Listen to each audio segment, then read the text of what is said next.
Hey there friends and enemies, JoPa here again, and today I want to go over whether or not you should buy Warhammer 40K Space Marine 2 ahead of the full launch in just a couple days. Now, a lot of people, including myself, have been fully diving into early access, so I think at this point it's fair to say we understand how the game is going to work and what types of players may or may not enjoy it. And I say that because I've seen some complaints pop up around the community that the campaign is too short. And so I want to preface all of this by saying it depends on what you're looking to get out of the game at the end of the day. So what I mean by that is the campaign will take drastically different lengths depending on whether you play on easy or hard or anything in between.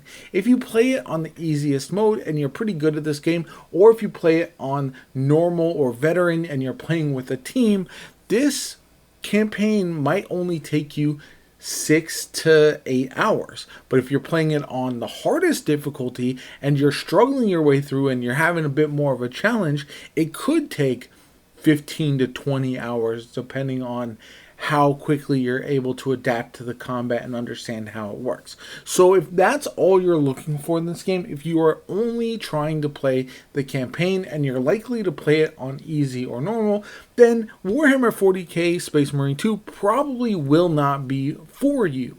And why I say that is, in order to benefit from this game, you really want to be playing some of the other content that is repeatable. So what I mean by that is the game has the campaign, it's also got operations, which are co-op PvE missions, and then it also has Eternal War, which is their PvP. Now, if you plan on playing a ton of PvP, obviously it makes sense to pick up the game because you're going to get the bang for your buck that you're looking for. You'll probably play the campaign as well as all of the operations at least once.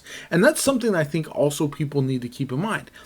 The campaign itself is probably between, I would say on average, 8 to 12, 13 hours maybe, but there's also 6 operations, all of which can run from 30 minutes to an hour, and those will add value to the campaign as well. So even if you're just a person trying to enjoy the campaign, you will get the added benefit of doing the operations, in my opinion, and seeing different parts of the mission, getting different types of lore, playing as different characters. And they're relatively easy overall, especially on the first difficulty. So all told, you might spend between, 12 to 15 hours in total, maybe even up to 20 hours just doing the campaign and the 6 operations on the lowest difficulty. But if you're a player who wants a challenge, who wants to level your character, grind gear, all that kind of good stuff, that is where this game is going to provide the most value. Because if you complete an operation on the easiest difficulty, you can then proceed on to the next highest difficulty. You can level up your characters, you can level up your weapons, you can unlock different traits and perks. And all of that will lead to a replayability that a lot of people, I believe, will really enjoy. Not to mention the fact that there's also a full year roadmap where we know we're getting new operations, new types of game modes, new weapons, all that kind of good stuff. So there is a level of replayability there that will appeal to a lot of players. It's not a live service game, and necessarily it's not a game that you are looking at weekly updates or anything like that, but it will have some interesting bits of content. So if you are somebody who is going to take advantage of the campaign and the operations and the PvP like myself, then this game is definitely valuable, definitely one that you should absolutely be picking up right away. However, if you're somebody who's just looking to play the campaign and the operations at the most, and just only complete each and every one of them one time and not look for secrets and unlock different things that way, then you're probably going to want to wait for a sale for this if you're not a diehard Warhammer 40K fan. If you're a 40K video game player, this game will be for you regardless. So that's why I say it depends. I think a lot of people, when they're doing reviews, are basically looking at it as though, okay, everybody enjoys this kind of game, everybody doesn't. But for me, if you like third-person shooters, This game is very fun. It is very action heavy. It is very gory. The story, I think, is very good. The back half of the campaign is excellent, in my opinion. A lot of great cinematics and emotional moments, like really impactful stuff, right? But if you don't think it's worthwhile to spend $70 on a game that you're going to play for 8 to 10 hours and then put it down, it's understandable why this one might not be for you.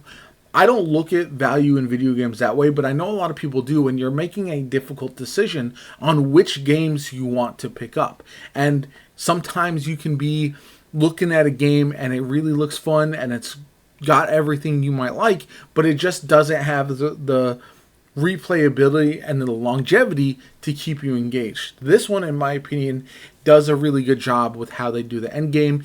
You can grind up to eventually do the max level difficulty, and it is extremely challenging but very rewarding at the same time. They have mechanics for some of their operations as well that you have to learn, so a lot of very cool things. You get bosses that are random that'll pop up during the operations as well, so there is a bit of difference when you're doing these as well, so it doesn't feel like every single one of them is the same. Anyway, I think at the end of the day, the important things to remember are whether or not you like third-person shooters, and if you're a die-hard Warhammer 40K fan. If both of those are yes, you're likely going to be a big fan of Space Marine 2. Do you like replaying content to get better gear, make progress, and take on harder content? If that's something that you're interested in, the game's for you. If you want to play Eternal War and a bunch of PvP in a third-person way that feels very much like a Gears of War type of PvP game, very over the top, but also very fun, this game's probably for you. But if you're just looking for the campaign alone to satisfy you, it might not be enough. And I think that's where I like a game with a bit of variety. I can dabble in each of the different modes, but if that's not for you, then it's perfectly understandable, especially if you're having to make the difficult decision on which game you ultimately want to purchase as we head into the fall, with a lot of really good games upcoming, a lot of really exciting times. But for me, no brainer. I think this is an excellent game. Honestly, I would say it's top 3 of my games of the year personally, and so I would highly recommend it to anybody, with the caveat of understand what you are getting yourself into when you do buy this game, so that way you're not disappointed when the game doesn't have enough for you, either cinematic wise, story wise, or just due to the campaign length. So that's my advice. I hope you guys go in with eyes wide open and really enjoy the game as much as I have. I'd love to hear from you guys. Let me know in the comments down below. Have you already been playing Space Marine 2? Are you planning to pick it up? My name is Jopa. Like, comment, subscribe. Have a good one. I'll catch you all later.